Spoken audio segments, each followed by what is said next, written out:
আসসালামু আলাইকুম। কেমন আছেন সবাই? আশা করি আল্লাহর রহমতে সবাই খুব ভালো আছেন। আজকে আমি খুবই সহজ পদ্ধতিতে তান্দুরি চিকেন রেসিপি দেখাবো। আর এটা হচ্ছে কোনো রকম বাটা মশলা ঝামেলা ছাড়াই। তো চলুন বাটা মশলা ছাড়া খুবই সহজে কীভাবে তান্দুরি চিকেন তৈরি করলাম চলে যাচ্ছে সেই ভিডিওতে।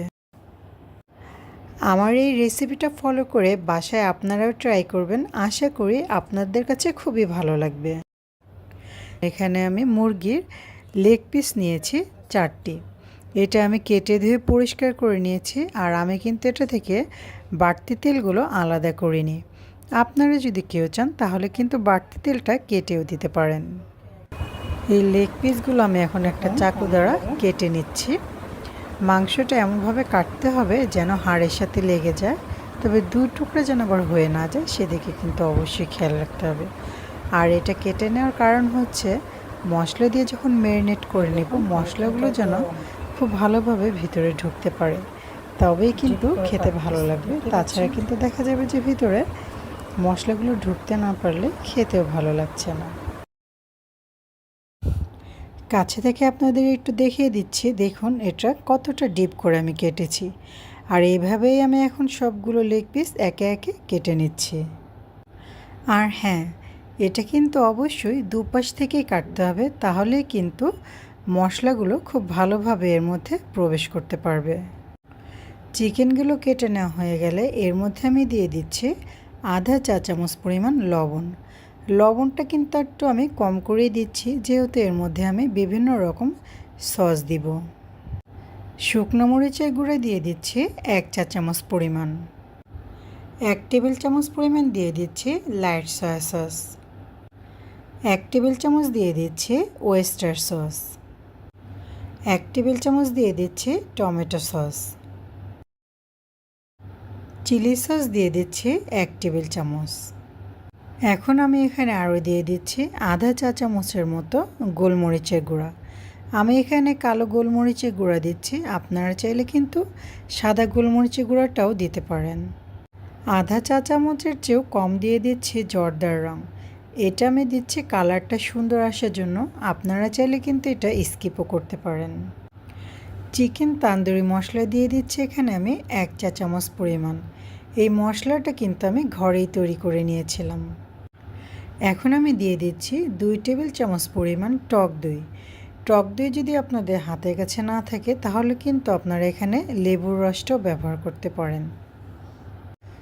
চিকেনের মধ্যে মশলা দেওয়া হয়ে গেলে এখন আমি এই মশলাগুলোকে খুব ভালোভাবে হাত দিয়ে মিক্সড করে নিচ্ছি।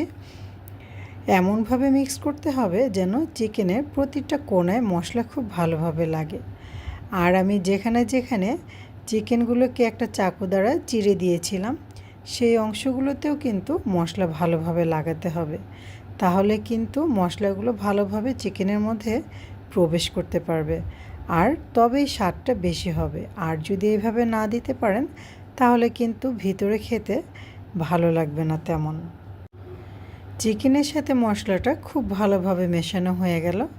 এখন আমি এটা রেস্টে রেখে দেব সারা রাতের জন্য নর্মাল ফ্রিজে। আপনাদের হাতে যদি সময় না থাকে কমপক্ষে কিন্তু 2 ঘন্টার জন্য অবশ্যই রেস্টে রেখে দিবেন। সারা রাত রেস্টে রাখার পর ফ্রিজ থেকে এখন আমি চিকেনটা বের করে নিয়েছি। এখন আমি চুলায় একটা কড়াই দিয়ে এই চিকেনগুলো ভেজে নিচ্ছি। চুলা আমি একটা ফ্রাই প্যান দিয়েছি এবং এর মধ্যে আমি রান্নার রেগুলার সয়াবিন তেল দিয়ে দিচ্ছি প্রায় 1 টেবিল চামচ পরিমাণ। তেল কিছুটা গরম হয়ে আসলে এর মধ্যে আমি মুরগির রানগুলো দিয়ে দিচ্ছি।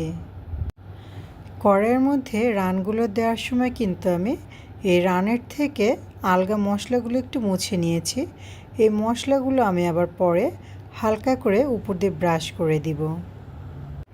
আর হ্যাঁ, আর একটা গুরুত্বপূর্ণ কথা কিন্তু বলাই হয়নি, চুলার আঁচটা কিন্তু অবশ্যই এখানে মিডিয়াম আঁচে রাখতে হবে। কখনোই হাই হিটে ভাজতে যাবেন না, তাহলে দেখা যাবে যে উপর দিয়ে পুড়ে যাচ্ছে বাট ভিতরে কিন্তু কাঁচাই রয়ে যাবে। আর লো হিটে যদি ভাজতে যান তাহলে এই চিকেন থেকে দেখা যাবে যে পানি ছেড়ে দিয়েছে, এতে করে পারফেক্ট ফ্রাইটা কিন্তু আর হচ্ছে না। এক পাশটা ভালোভাবে ভাজা হওয়ার পরে কিন্তু আমি চিকেনটাকে উল্টে দিব। প্রায় 3 থেকে 4 মিনিট পর আমি চিকেনটাকে উল্টে দিচ্ছি।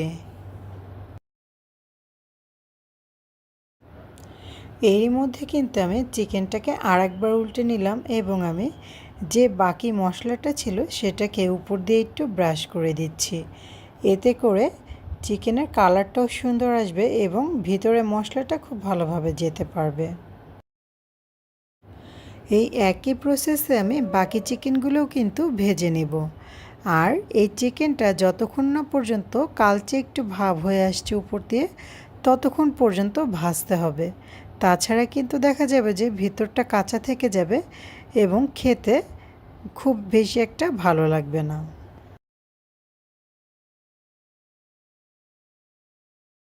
দেখতেই পাচ্ছেন চিকেনটা কিন্তু উপর দিয়ে একটু পোড়া পোড়া ভাব হয়েছে, একদম পারফেক্ট ভাজা হয়ে গিয়েছে। এখন আমি এটা চুলা থেকে নামিয়ে নিচ্ছি। চিকেনগুলো ভাজা হয়ে গেলে এখন আমি এক টুকরো কয়লা চুলার উপরে হাই হিটে দিয়ে উত্তপ্ত গরম করে নেব। আপনারা যারা গ্যাসের চুলা রান্না করেন অবশ্যই কিন্তু এটা আগুনের উপরে দিয়েই একদম গরম করে নেবেন। যেহেতু আমার কাছে এখন গ্যাসের চুলাটা নেই, তাই আমি ইলেকট্রিক চুলাতেই এই কাজটা করে নিচ্ছি। দেখতেই পাচ্ছেন কয়লাটা কিন্তু একদম লাল হয়ে গিয়েছে। এখন আমি এটা একটা ছোট্ট কেকের মোল্ডে তুলে নিচ্ছি। আপনাদের কাছে যদি ছোট্ট কোনো বাটি থাকে তাহলে সেই বাটিতেও তুলে নিতে পারেন। যে কড়াই আমি চিকেনগুলো ভেজেছি, এখন সবগুলো চিকেন আমি সেই কড়াইয়ের মধ্যে রেখে কয়লার এই বাটিটা কিন্তু বসিয়ে দিলাম। জ্বলন্ত এই কয়লার মধ্যে আমি দিয়ে দিচ্ছি আধা চা চামচ পরিমাণ ঘি। দেখতেই পাচ্ছেন এটা থেকে কিন্তু ধোঁয়া উঠতে শুরু করেছে। এখন আমি একটা কাচের ঢাকনা দ্বারা এটা ঢেকে দিচ্ছি। আর এই কাজটা কিন্তু করা হলো তান্দুরির একটা পারফেক্ট ফ্লেভারের জন্য। আপনাদের হাতের কাছে যদি কয়লার টুকরো না থাকে এই কাজটা আপনারা না করলেও পারেন, সমস্যা নেই এতে কোনো। খুব বেশিক্ষণ কিন্তু এটা রাখার দরকার নেই, জাস্ট 1 থেকে 1.5 মিনিট রাখলেই যথেষ্ট। তৈরি হয়ে গেল মজাদার তান্দুরি চিকেন। আজকের এই রেসিপিটি আপনাদের কাছে কেমন লেগেছে অবশ্যই কিন্তু জানাবেন। যদি ভালো লেগে থাকে আমার চ্যানেলকে সাবস্ক্রাইব করে আমার চ্যানেলের পাশেই থাকবেন। সবাই ভালো থাকবেন, সুস্থ থাকবেন। আল্লাহ হাফিজ।